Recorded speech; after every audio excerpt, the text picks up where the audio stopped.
Hi, in this part two of our lesson on investigating the true nature of the Moho, um, I want to review some of the evidence we were working on last time. So to work through this, you need to have completed the oceanic crust homework activity and part one of this lesson. Okay, let's see what we've worked out so far.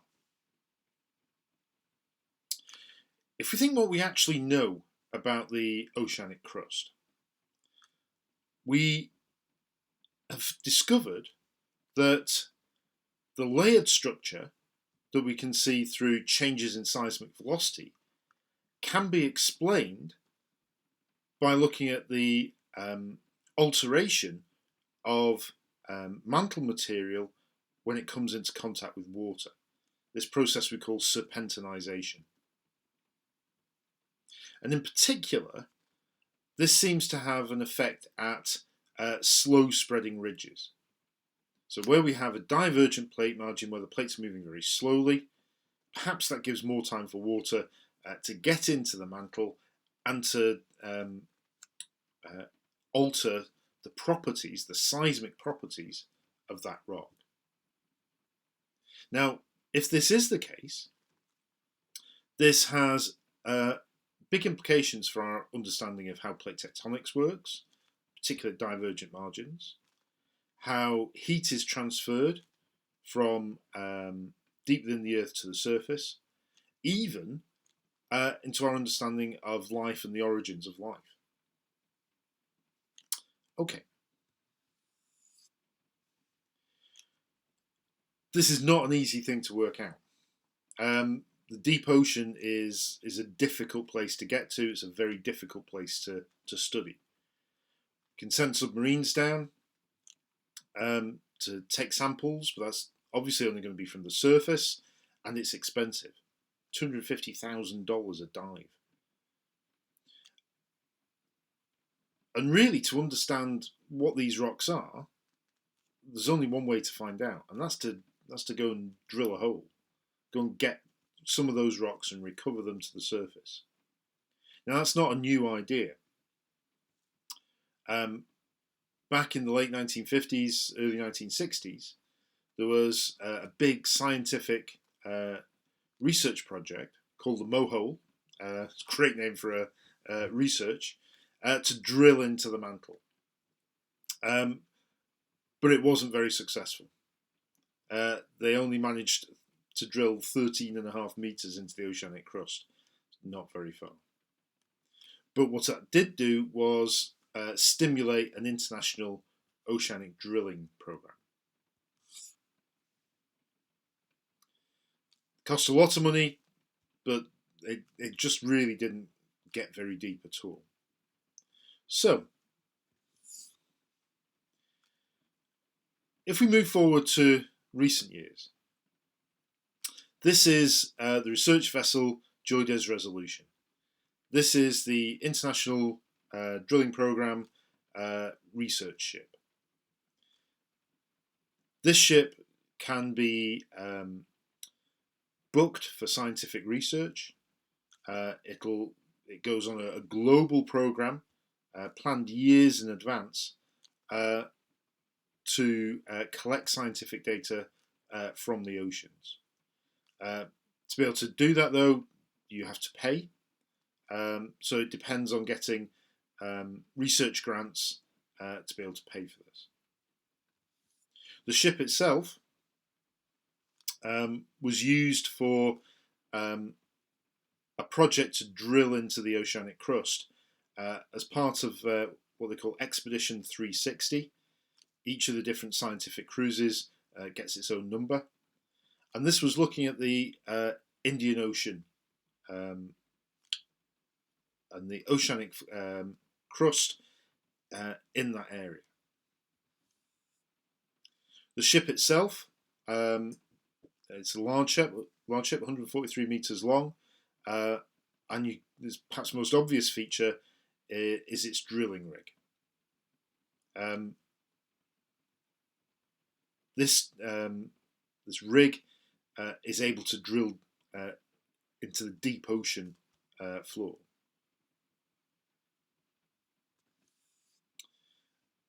The pink star here marks the location that was studied.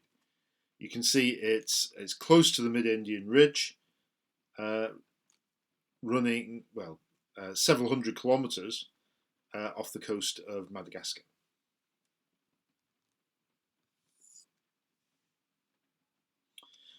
This expedition was part of an $18 million research program, 19 years in the planning, and the location was chosen because of a shallow Moho. In the past, serpentinite had been found on the sea floor, so it was thought to be the ideal place to drill.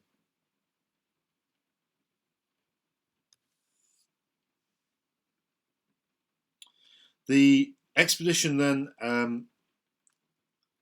started to drill a borehole. They fixed in place a structure on the seabed. It looks like a giant funnel. You can see it in the top right-hand corner of these small images, to guide the drill string into the rocks. Also, to leave open the possibility of going back to that hole. The project was partly successful. They drilled nearly 810 metres into the oceanic crust, much deeper than had ever been drilled before, and got most of the rock back. They were still largely in gabbro. Okay.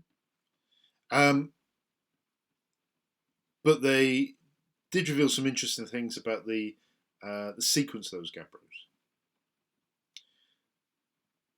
One of the more interesting finds as well was 700 metres down, they were finding microbes within the rocks. There was life at that depth.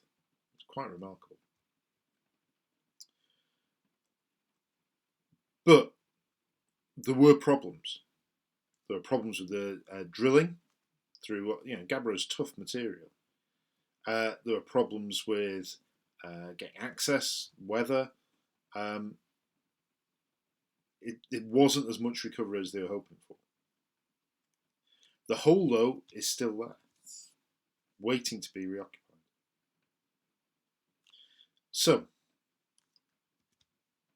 this particular expedition was set out to demonstrate that, generally accepted ideas may not be true, particularly if they're based on assumptions. And even simple observations might question these ideas. It was trying to give some more definitive proof to the seismic evidence that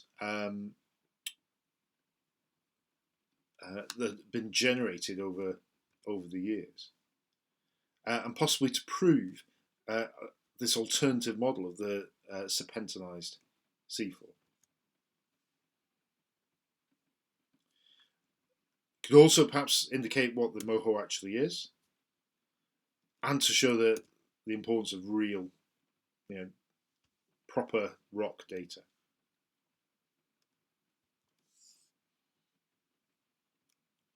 We still have a lot to learn about the Earth.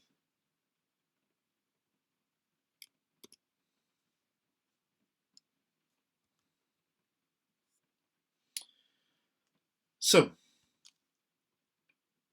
as we watch the sun set over the Joy Days resolution,